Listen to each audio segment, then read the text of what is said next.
Assalamualaikum warahmatullahi wabarakatuh. Alhamdulillahi rabbil alamin. Wassalatu wassalamu ala sayyidil mursalin wa ala alihi wa ashabihi ajma'in.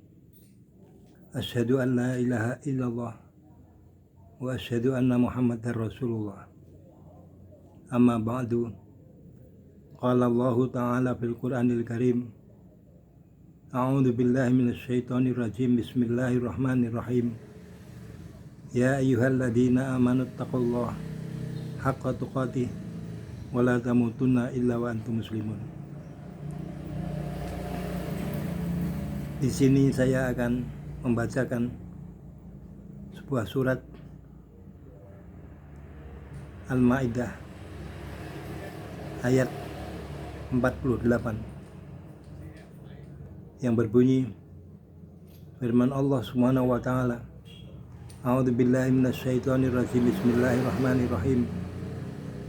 Wa anzalna ilaikal kitab bil haqqi musaddiqan lima baina yadayhi minal kitab wa muhaiminan 'alaihi fahkum bainahum bima anzalallahu wa la tattabi' ahwa'ahum amma ja'aka minal haqq.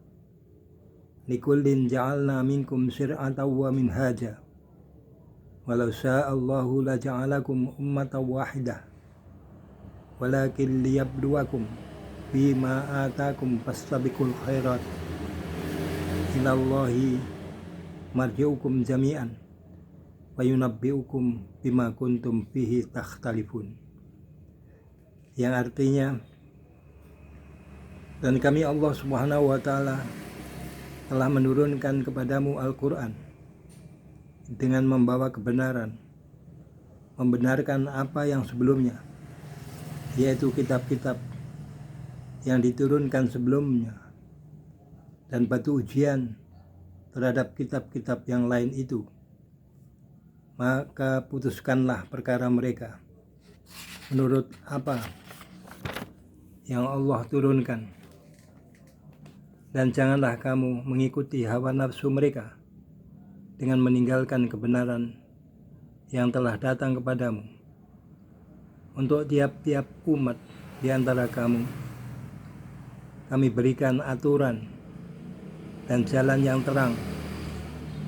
Sekiranya Allah Subhanahu wa ta'ala menghendaki, niscaya kamu dijadikannya satu umat saja.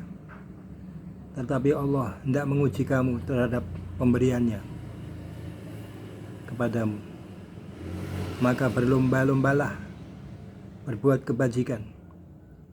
Hanya kepada Allah lah kembali kamu semuanya. Lalu diberitahukannya kepadamu apa yang telah kamu perselisihkan itu. Tafsir dari ayat ini, setelah Allah Subhanahu wa ta'ala menerangkan bahwa kitab Taurat telah diturunkan kepada Nabi Musa alaihissalam, dan kitab Injil telah diturunkan kepada Nabi Isa alaihissalam, dan agar kepada kitab tersebut ditaati dan diamalkan oleh para penganutnya masing-masing. Maka pada ayat ini diterangkan bahwa Allah Subhanahu wa ta'ala menurunkan kepada Nabi dan Rasul terakhir, yaitu junjungan Nabi besar Muhammad Sallallahu Alaihi Wasallam, kitab suci Al-Quran, yaitu kitab Samawi yang terakhir yang membawa kebenaran, mencakup isi dan membenarkan kitab suci sebelumnya itu adalah seperti kitab Taurat, Injil, dan Zabur. Al-Quran ini adalah kitab yang terpelihara dengan baik, sehingga ia tidak akan mengalami perubahan dan pemalsuan. Firman Allah Subhanahu wa ta'ala yang menegaskan, A'udzu billahi minasyaitonir rajim. Bismillahirrahmanirrahim. La ya'tihil batil min baini yadayhi wala min khalfihi tanzilun min hakimin hamid. Surat Fussilat ayat 42. Al-Quranul Karim adalah kitab suci yang menjamin syariat yang murni sebelumnya, dan kitab suci satu-satunya yang berlaku sejak diturunkannya sampai hari kiamat. Oleh karena itu, pantaslah, bahkan wajib menghukum dan memutuskan perkara seluruh manusia sesuai dengan hukum yang telah diturunkan Allah, yang telah terdapat di dalamnya, dan bukanlah pada tempatnya menuruti keinginan dan kemauan hawa nafsu mereka yang bertentangan dengan kebenaran yang dibawa oleh junjungan Nabi besar Muhammad SAW. Tiap-tiap umat Allah Subhanahu wa Ta'ala diberi syariat dan peraturan-peraturan khusus, dan diwajibkan pada mereka melaksanakannya, dan juga mereka telah diberi jalan dan petunjuk yang harus melaksanakannya itu untuk membersihkan diri dan mensucikan batin mereka. Syariat setiap umat dan jalan yang harus ditempuhnya boleh saja berubah-ubah dan bermacam-macam, tetapi dasar dan landasan agama samawi hanyalah satu, Al-Quranul Karim. Kitab Taurat, Injil, dan Al-Quran masing-masing mempunyai syariat tersendiri, di mana Allah Subhanahu wa Ta'ala telah menentukan hukum halal dan haram sesuai dengan kehendaknya, untuk mengetahui siapa yang taat dan siapa yang tidak taat. Tersebut dalam firman Allah Subhanahu wa Ta'ala, A'udzubillahi minasyaitonirrajim, Bismillahirrahmanirrahim. Wa ma arsalna min qablika mir rasulin illa nuhi ilaihi annahu la ilaha illa ana fa'budun. Yang artinya, dan kami Allah Subhanahu wa Ta'ala tidak mengutus seorang rasul pun sebelum kamu, melainkan kami wahyukan kepadanya bahwasanya tidak ada Tuhan yang berhak disembah melainkan Allah Subhanahu wa Ta'ala, maka sembahlah aku olehmu sekalian. Quran Surah Al-Anbiya ayat 25. Dan firman Allah Subhanahu wa Ta'ala di dalam Al-Quran, A'udzubillahi minasyaitonirrajim, Bismillahirrahmanirrahim. Walaqad ba'asna fi kulli ummatin rasulan an ibudullaha wajtanibut taghut.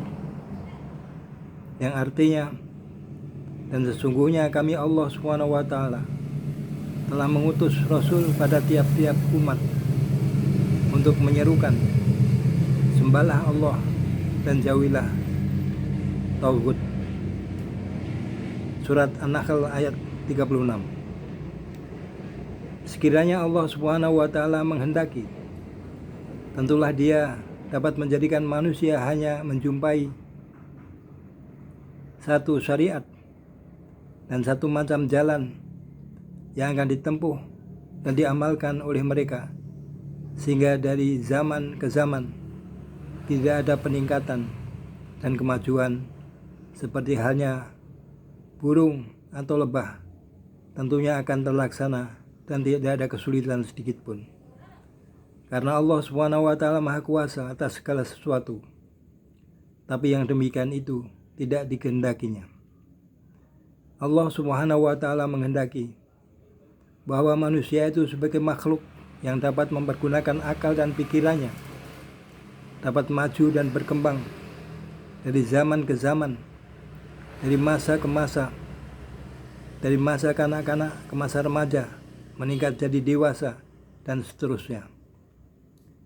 Demikianlah Allah Subhanahu wa Ta'ala menghendaki, dan memberikan kepada tiap-tiap umat syariat tersendiri untuk menguji sampai di mana manusia itu dan dapat mampu melaksanakan perintah Allah atau menjauhi larangan-larangannya, sebagaimana yang telah ditetapkan Allah di dalam kitab samawinya Al-Quranul Karim, untuk dapat diberi pahala atau disiksa. Oleh karena itu, seharusnya Allah manusia berlomba-lomba berbuat kebaikan dan amal soleh semasa hidupnya, sesuai dengan syariat yang dibawa oleh Nabi Muhammad SAW sebagai penutup dari sekalian para nabi dan rasul.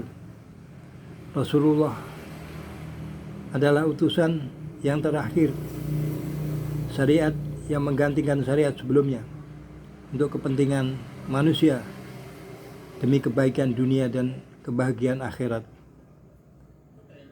Pada suatu waktu nanti, mau tidak mau manusia akan kembali kepada Allah SWT,